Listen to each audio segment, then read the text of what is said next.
Perkenalkan, kami dari kelompok 8 ingin mempresentasikan tentang pajak penghasilan pasal 25.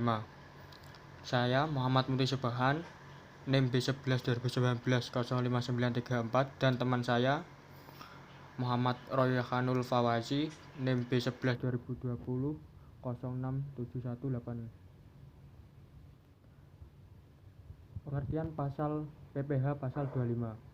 Pajak penghasilan pasal 25 adalah pembayaran pajak penghasilan secara angsuran. Tujuannya adalah untuk meringankan beban wajib pajak, mengingat pajak yang terutang harus dilunasi dalam waktu 1 tahun. Pembayaran ini dilakukan sendiri dan tidak bisa diwakilkan. Wajib pajak, baik berupa orang pribadi atau badan yang melakukan suatu kegiatan usaha, dikenai pajak penghasilan pasal 25 berupa angsuran PPh tiap bulannya. Keterlambatan dalam menyetor maupun melapor dapat dikenai sanksi sesuai ketentuan dan peraturan yang berlaku.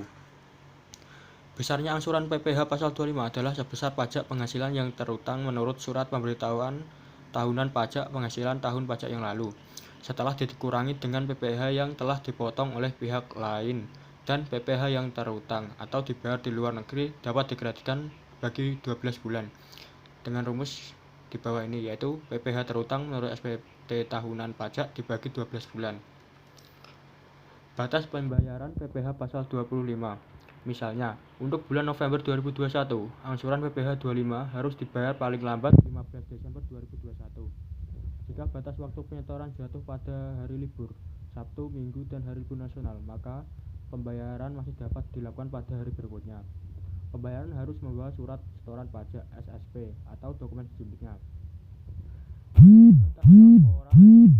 Waktu pelaporan PPh pasal 25 untuk menyampaikan SPT masa selambat-lambatnya 20 hari setelah masa pajak berakhir. Ketentuan PPh pasal 25. Dirjen Pajak berwenang untuk menetapkan perhitungan besarnya angsuran pajak dalam tahun pajak berjalan dalam hal-hal tertentu sebagai berikut. Yang pertama, wajib pajak berhak atas kompensasi kerugian. Yang kedua, wajib pajak memperoleh penghasilan tidak teratur. Yang ketiga, SPT tahunan PPh tahunan yang lalu disampaikan setelah lewat batas waktu yang ditentukan. Yang keempat, wajib pajak diberikan perpanjangan jangka waktu penyampaian SPT PPh.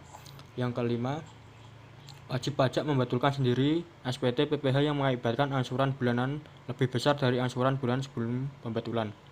Yang terakhir, terjadi perubahan keadaan usaha atau kerugian wajib pajak. Kemudian akan dilanjutkan teman saya, Mas Fawazi. Untuk slide 6, sanksi keterlambatan pembayaran PPh pasal 25. Apabila wajib pajak terlambat membayar, maka wajib pajak akan dikenai bunga sebesar 2% per bulan, dihitung dari tanggal jatuh tempo hingga tanggal pembayaran. Misalnya untuk bulan November 2021, WP terlambat dan baru membayar pada 18 Desember sesuai pasal 9 ayat 2A Undang-Undang KUP, WP dikenai bunga 2%. Slide selanjutnya, contoh PPh 25 bagi wajib pajak baru. Di sini ada contoh PT Angkasa terdaftar sebagai WP pada KPP Yogyakarta pada tanggal 1 Februari 2016. Peredaran usaha bruto menurut pembukuan bulan Februari 2016 sebesar 500 juta rupiah. Setelah dikurangi dengan pengurangan atau biaya yang diperkenankan, didapatkan penghasilan neto sebesar 100 juta. Dan demikian cara menghitungnya. Perhitungan PPh pasal 25 bulan Februari 2016 bagi berikut. Penghasilan neto bulan Februari 2016 tercatat 100 juta.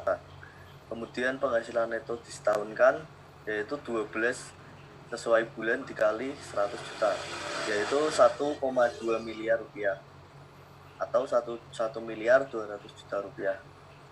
Kemudian total peredaran bruto setahun, yaitu seperti bruto yang tercatat tadi 500 juta dikali 12. Terhitung di sini 6 miliar rupiah. Kemudian PPh yang terutang sebagai dasar perhitungan PPh pasal 25, 12,5% dikali 4,8 miliar dibagi 6 miliar. Kemudian dikali 1,2 miliar. Tercatat hasilnya 120 juta. Kemudian 25% dikali 1,2 miliar dikurangi 960 juta dan hasilnya 60 juta. Kemudian hasil yang tadi dijumlahkan 120 juta dijumlah 60 juta tercatat 180 juta, yaitu angsuran PPh pasal 25 sebulan 180 juta dibagi 12, yaitu 15 juta. Baik, demikian presentasi dari kelompok 8. Apabila ada kekurangan mohon dimaafkan. Terima kasih.